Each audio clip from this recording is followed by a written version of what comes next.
បាទបងប្អូនថ្ងៃនេះបានកាដូថ្មីពី Bright Up ដែលជាផលិតផលមកពីប្រទេសជប៉ុន Bright Up គឺជាអ្នកឯកទេសថែរក្សាស្បែកមុខរបស់យើងផ្ទាល់តែម្ដងអញ្ចឹងចង់ដឹងថាតើ Bright Up មានអ្វីពិសេសសម្រាប់ប្រភេទ Limited Edition នៅក្នុងថ្ងៃនេះប្រអប់ Limited Edition នេះខ្ញុំបាទសូម unbox ជូនបងប្អូនយើងបាទ Limited Edition វ៉ាវបងប្អូនឃើញណាបាទនេះគឺជាกระดาษណែនាំអូគេមានអក្សរខ្មែររបស់យើងច្បាស់មែនទែនទាំងនេះត្រូវបានសម្រិតសម្រាំងជាពិសេសសម្រាប់អ្នក Bright Up Your Routine Your Life អូបងប្អូនសភៅណែនាំជាមួយ Sunscreen UV ការពារស្បែកបាទយើងមានគ្រីមចិញ្ចឹមស្បែកយើងមានសេរ៉ូមអញ្ចឹង3មុខនេះគឺមាន UV ការពារកម្ដៅថ្ងៃសេរ៉ូមវាដើម្បីផ្ដល់សំណើមដល់ស្បែកបាទគ្រីមផ្ដល់ជាសារធាតុចិញ្ចឹមនិងផ្ដល់សំណើមដល់ស្បែកបងប្អូន Bright Up នេះគឺត្រូវបានសិក្សាយ៉ាងច្បាស់លាស់ពី Labo ប្រទេសជប៉ុនដែលផលិតឡើងនៅប្រទេសជប៉ុនដោយសារមូលហេតុអី Labo នៅប្រទេសជប៉ុនបានសិក្សាទម្រង់ស្បែកនៃប្រជាជនកម្ពុជារបស់យើងយ៉ាងច្បាស់មែនទែនថាតើសារធាតុណាដែលចាំបាច់បំផុតសម្រាប់ស្បែកប្រជាជនកម្ពុជារបស់យើងបាទ Bright Up នេះគឺអត់មានជាតិកាត់អត់មាន steroid ដែលធ្វើឲ្យស្បែក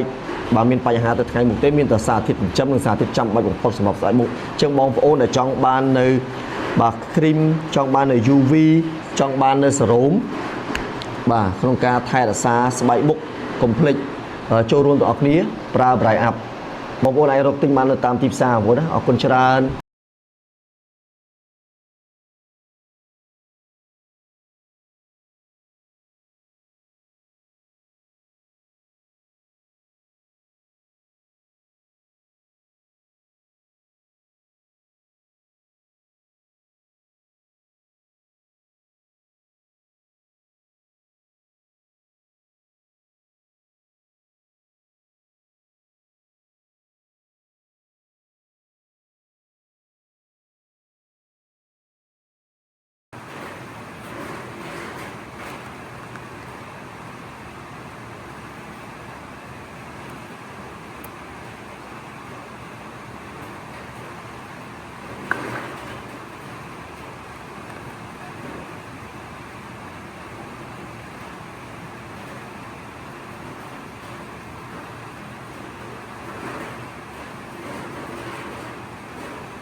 ស្អីខ្លះណាមិនអីទេ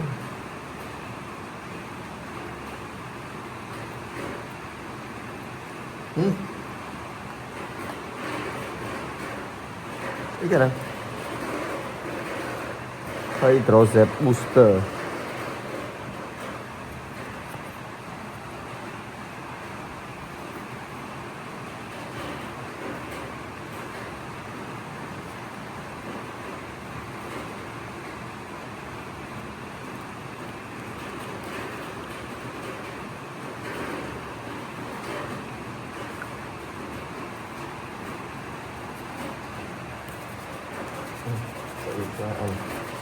Ini saya mau bangun.